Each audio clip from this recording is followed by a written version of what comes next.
This year, more than 3,000 people in the Greater Baton Rouge area will hear the words, "You have cancer."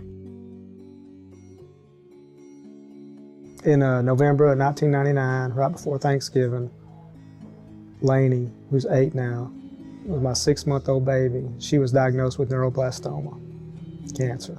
She was to have a biopsy of 3 of the 19 lumps that she had on her body.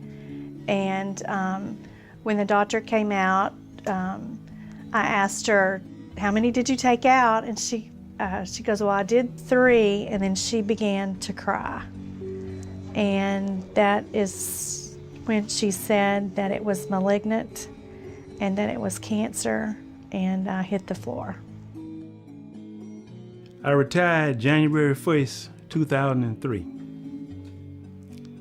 And in October, which is, say, 10 months later, I was diagnosed with non-Hodgkin's lymphoma.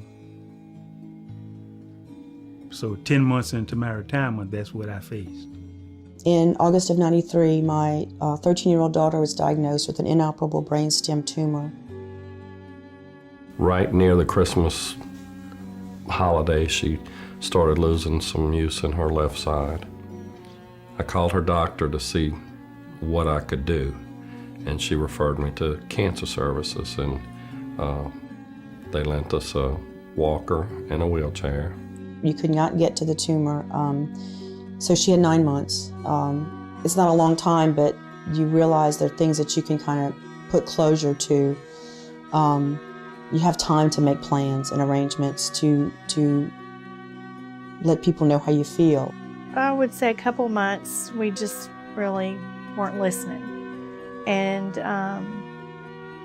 right after Lainey finished her 6 months of treatment, they had a guest speaker come and speak to a pediatric oncologist.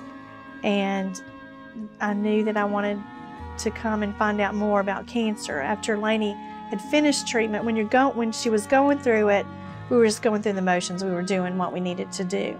After her treatment, I was ready to learn. And that's when I came to Cancer Services. Cancer touches every life. It affects the body, the mind, and the spirit. Through cancer treatment, there is hope. Through Cancer Services, there is help.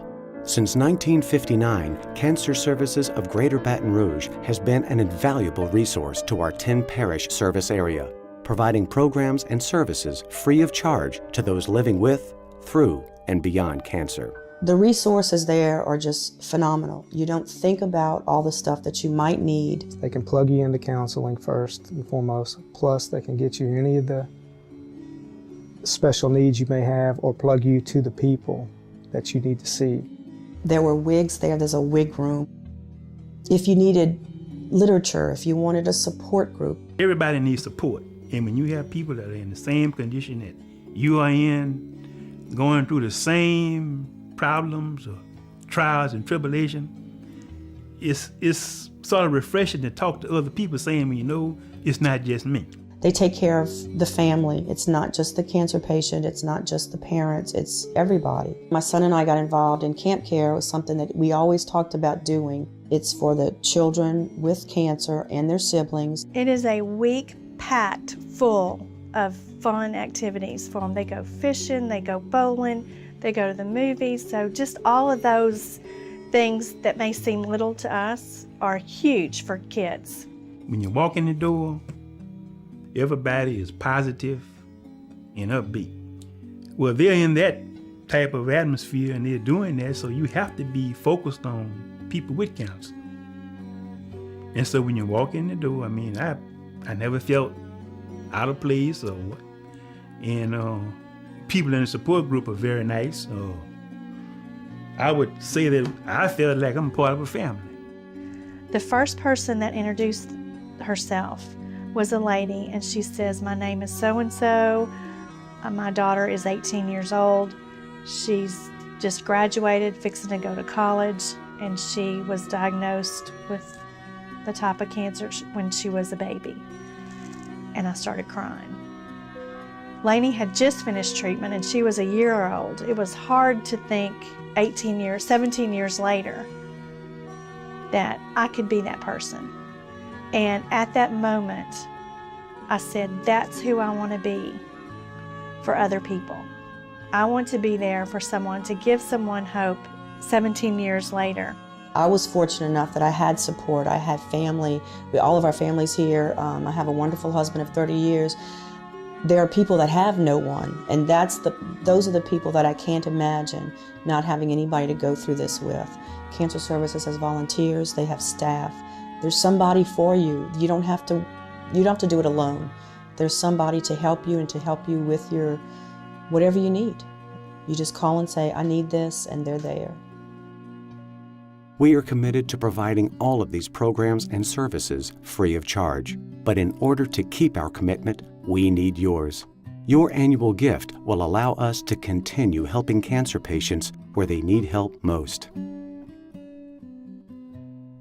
All of us are touched by cancer, our neighbors, friends, and family. As your governor, I feel we are so fortunate to have Cancer Services of Greater Baton Rouge right here in our own community.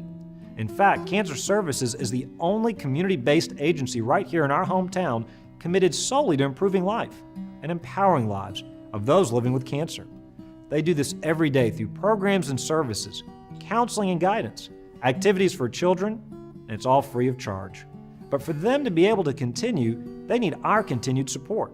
And it's comforting to know that 100% of your contribution to Cancer Services stays right here in the Baton Rouge area. So I urge you to give generously to this amazing group, because when you make a donation to Cancer Services, you truly make a difference.